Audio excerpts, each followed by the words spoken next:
जय हिंद साथियों, यह है आपका अपना YouTube channel trace technique and science, सहज सरल और सुलभ गणित विज्ञान। आपका एक बार फिर से दिल से स्वागत है। हम उपस्थित हैं गणित कक्षा 8 की प्रश्नावली 14.1 का तीसरा प्रश्न और उसका हल लेकर। तो तीसरा प्रश्न है, गुणनखंड ज्ञात कीजिए। तो आइए हम गुणनखंड ज्ञात करते हैं। इस प्रश्न का पहला भाग है x² धन xy धन 8x धन 8y। इसको हमें दो खंडों में लिखना पड़ेगा, दो हिस्से करना पड़ेंगे, दो भाग करना पड़ेंगे। जो बीच में धन का निशान है, दो संख्याएं दाईं ओर ले लेंगे और दो संख्याएं बाईं ओर ले लेंगे। अब हम पहले भाग में देखते हैं कि उभयनिष्ठ क्या है इन दोनों में। इसमें x की घात 2 है, इसमें x है, मतलब x उभयनिष्ठ है। तो x हम कोष्ठक के बाहर लिख देंगे। अब कोष्ठक के अंदर क्या बचा, इसमें 2 बार x था तो एक बार x बाहर चला गया, एक बचा। और इसमें एक ही बार x था तो अकेला y बचा, तो x धन y। फिर दूसरे भाग में देखें, अकेले 8 हैं उभयनिष्ठ, तो 8 हम कोष्ठक के बाहर लिख देंगे। अब क्या बचा, x बचा और धन y बचा, तो कोष्ठक के अंदर x धन y लिख देंगे। अब इस पूरे प्रकरण में आप देखें तो x धन y और x धन y उभयनिष्ठ आ जाते हैं। तो हम इनको उभयनिष्ठ लेकर एक बार लिख लेते हैं, बाकी बची संख्याओं को दूसरे कोष्ठक में लिख देते हैं। तो दूसरे कोष्ठक में बचेगा x धन 8। तो इस प्रकार से इसके गुणनखंड हो जाएंगे x धन 8 और x धन y। दूसरा भाग है 15xy ऋण 6x धन 5y ऋण 2। तो इसके भी हम दो भाग कर लेते हैं।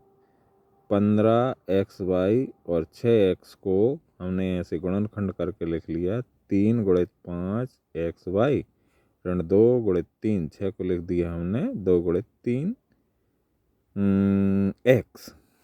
और इसमें गुणनखंड हो ही नहीं सकते, तो इसको वैसा ही का वैसा यथावत लिख दिया। अब हम इसमें देखें कि 3 और x दोनों संख्याओं में हैं, तो हम 3 बाहर निकाल देते हैं और x बाहर निकाल देते हैं।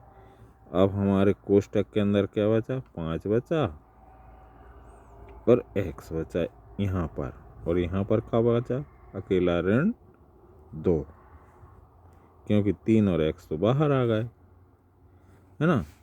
अब दूसरा भाग देखिए, इसमें हम 1 निकाल सकते हैं अकेला, तो 5y ऋण 2 कोष्ठक के अंदर बच जाए। अब ये दोनों कोष्ठक इसमें उभयनिष्ठ हो जाएंगे, 5y ऋण 2 5y ऋण 2। तो एक बार हम इस कोष्ठकों को लिख देंगे और एक दूसरे कोष्ठक में कोष्ठकों के बाहर बची संख्याओं को लिख देंगे। तो 5x ऋण 2 हो गया और दूसरे कोष्ठक में हो जाएगा 3x धन 1। ये इसके गुणनखंड हो जाएंगे। उत्तर हो गया। ये समझाने का प्रयास करूं मैं कि मैंने 15 को दो गुणनखंडों में लिख दिया, 3 गुणित 5 xy। 6 के दो गुणनखंड लिख दिए, 2 गुणित 3 x। और इसमें कुछ 5 के कोई गुणनखंड होते ही नहीं है, ये अभाज्य संख्याएं हैं 5 और 2। ठीक है, फिर हमने इसके दो खंड कर लिए, धन के निशान के दोनों ओर 2-2 खंड कर लिए। अब हमने देखा कि इसमें और इनमें पहले कोष्ठकों के अंदर क्या उभयनिष्ठ आ रहा है, एक तो 3 आ रहा है और दूसरा x आ रहा है, तो 3x हमने बाहर लिख दिया। अब यहाँ पे क्या बचा, 5 बचा और y बचा, सॉरी y बचेगा यहाँ पर,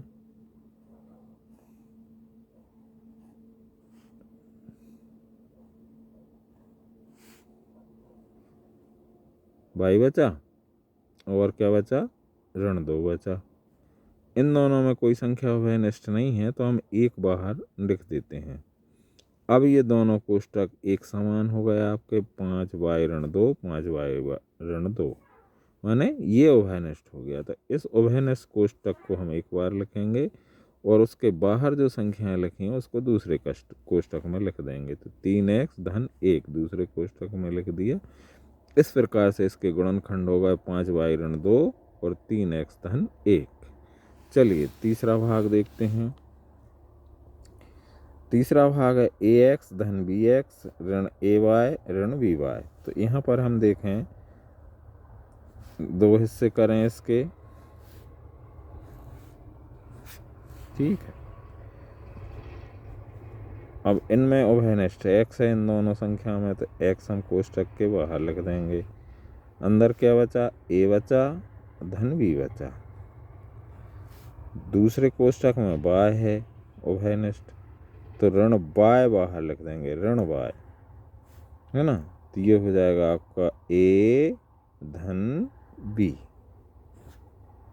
अब ये दोनों उभयनिष्ठ हो गए हमारे, तो इनको एक बार लिख देंगे हम। तो a धन b और x ऋण y,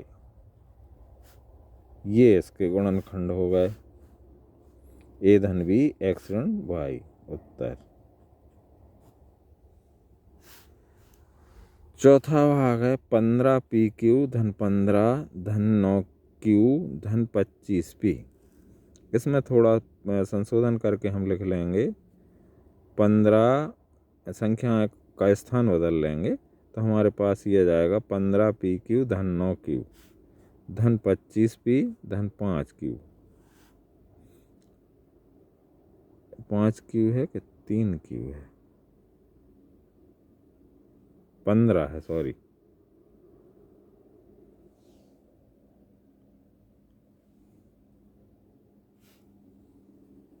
अकेला 15 है, क्यू नहीं है इसमें, है ये वाला, इसको यहाँ पे लिख दिया हमने। अब हम इसमें देखें तो 3 गुणित 5, 15 को लिख दिया पी क्यू, धन 9 को क्या लिख दिया 3 गुणित 3, धन 25 को लिख दिया 5 गुणित 5 पी, और 15 को क्या लिख दिया 5 गुणित 3।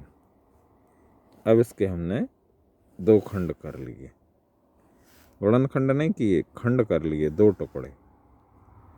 अब हम उभयनिष्ठ देखें इसमें, तो एक तो 3 उभयनिष्ठ है और Q है उभयनिष्ठ, यहाँ पर Q भी है। तो हम 3Q उभयनिष्ठ ले लेते हैं। अब यहाँ पे हमारा बचा 5, Q बाहर आ गया, 3 बाहर आ गया, तो P बचा 5P धन 3। यहाँ पर उभयनिष्ठ क्या है, 5 अकेला उभयनिष्ठ है, तो 5 लिख दिया। फिर अंदर क्या बचा, 5P बचा धन 3 बचा। अब ये दोनों उभयनिष्ठ हो गए हमारे पास, तो एक ब्रैकेट में हम ये लिख देंगे 3Q धन 5, और दूसरे कोष्टक में लिख देंगे 5P धन 3। ये इसका हल हो जाएगा।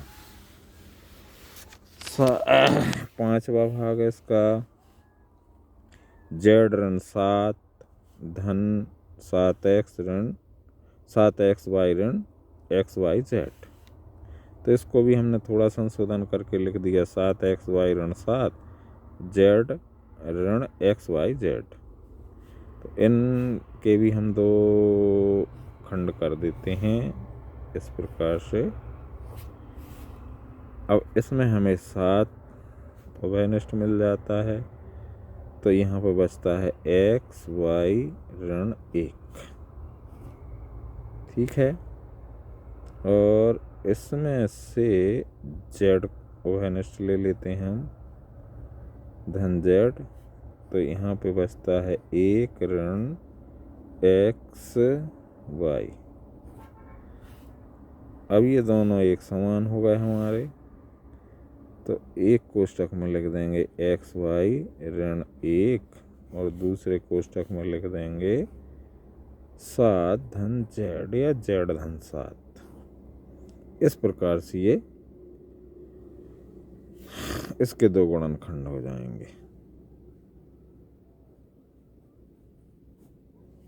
ये था तीसरा प्रश्न और इस प्रकार ये प्रश्नावली संपन्न होती है। मिलते हैं अगली प्रश्नावली और उसका हल लेकर, तब तक के लिए जय हिंद।